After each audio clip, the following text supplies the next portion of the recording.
advisor to really look after their own goals, Okay. financial goals. So what do you think are what are your biggest challenges right now for your business?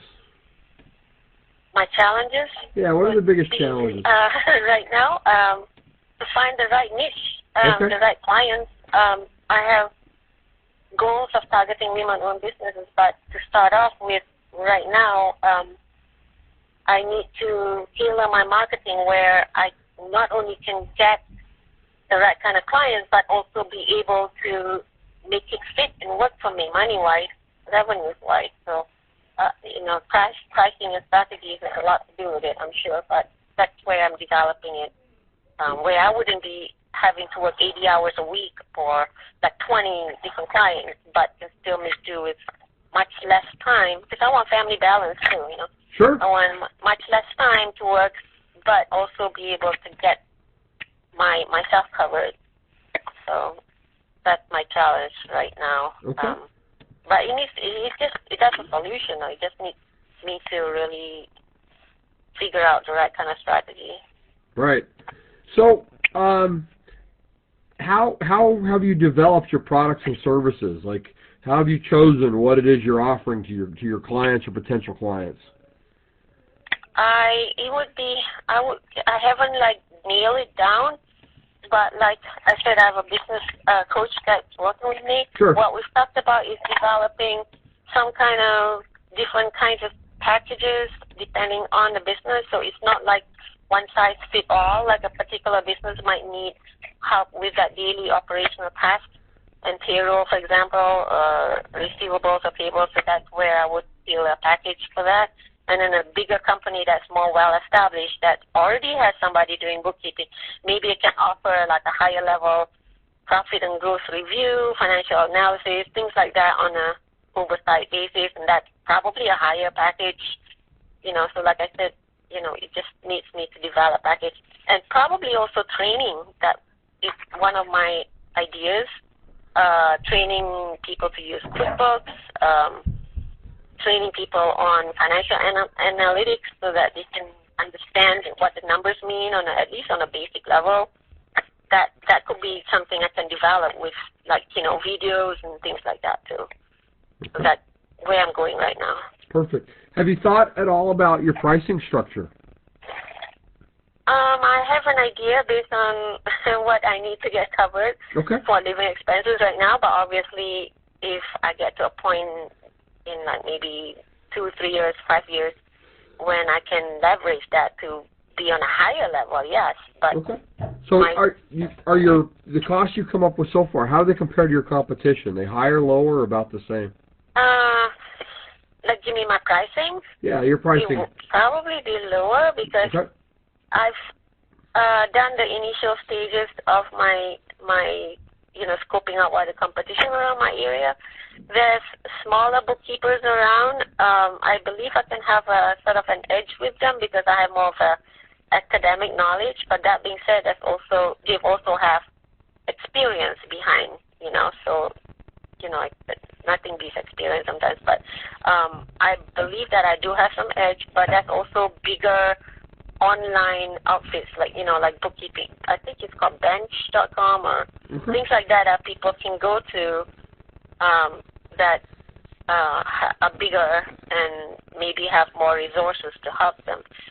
So if you're talking about pricing, I might be on the lower end because I'm just starting out. But availability and being able to do more variety of work, my competition, meaning that the bigger bookkeeping services might have an advantage because they have more of a team of people versus it's only me. Okay, sure. Yeah. So how much attention have you paid the competition so far? Have you done a lot of analysis or not very much? I've done some analysis when I was doing the business plan class for Women's Development Council, and I've done a little bit research here and there around my area, but to be honest, I haven't really grind down the details. I know I would need to do that as my coaching goes on because I have a program now that helps me through all the steps. Right. Okay. So let's talk about your life then. When you think about your life, do you feel successful? I can be more successful than I am now, but I do feel successful in a lot more ways than I was, let's say, 5 years ago. Okay, so it's an evolution. It's an evolution, I think. Sure. So how do you define success?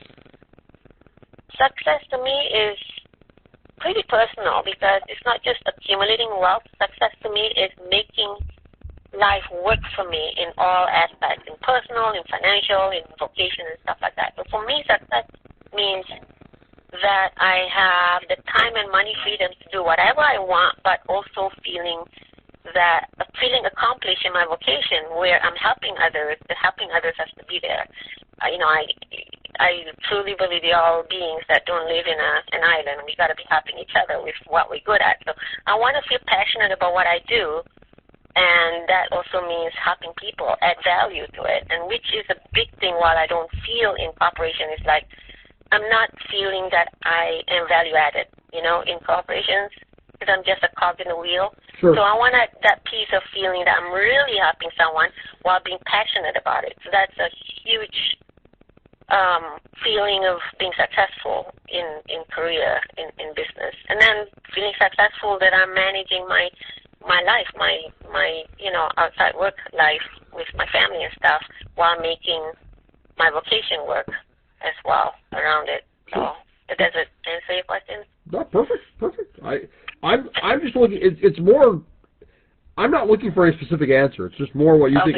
Like you said, it's very personal, and that's what I'm really trying to get at. Is from a personal perspective, how do you feel? Is there anybody that you actually compare yourself to? You mean anybody in my line of business, or anybody? Just either personal or at work. It's either one. I'm really, I really like to learn from motivational speakers and people who have been successful. I'm taking courses on that end. Mary Morrissey is one that I'm taking courses with. She's a motivational guru. Anthony Robbins, Harvard Iker, Mel Robbins, people like that I follow. Okay. Those are like the people out there that I don't know personally, but in my personal acquaintance, I have a couple friends that are doing good in business. I, try to ask for guidance sometimes. Just everybody has definition of success as differently, I guess. I mean, might look at somebody else who's successful in relationship, and then I look at their lives and what they do good in the relationship. Then I have people I know who are good with the career, and I try to kind of emulate what they're doing. So it's a little bit of everything. Sure. So far, are you satisfied being an entrepreneur? I'm not full-scope entrepreneur yet, but I'm enthused, yes. I'm excited. I'm scared. Right. I'm sure everybody is, and if you're not scared, then there's something wrong.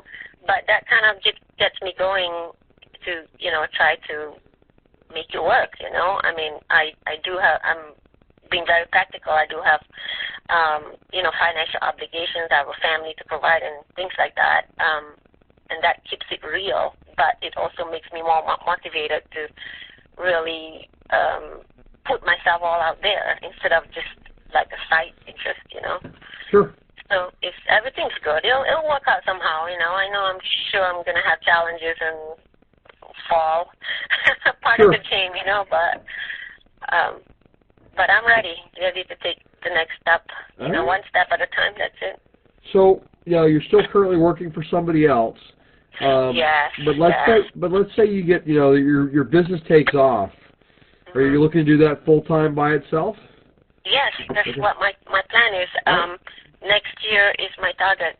Okay. Rather earlier than later, because when I grow my business sufficiently to maybe between 5 to 7 years, I'd like to target to delegate my business with other people, and then actually do some traveling to do some women empowerment speaking engagements, because that's really another one of my passions. But I need to finance that, obviously. So The business will be the engine behind what I really want to do down the road. So okay. that's kind of long scope. Perfect. Perfect. Yeah. All right. I just have some demographic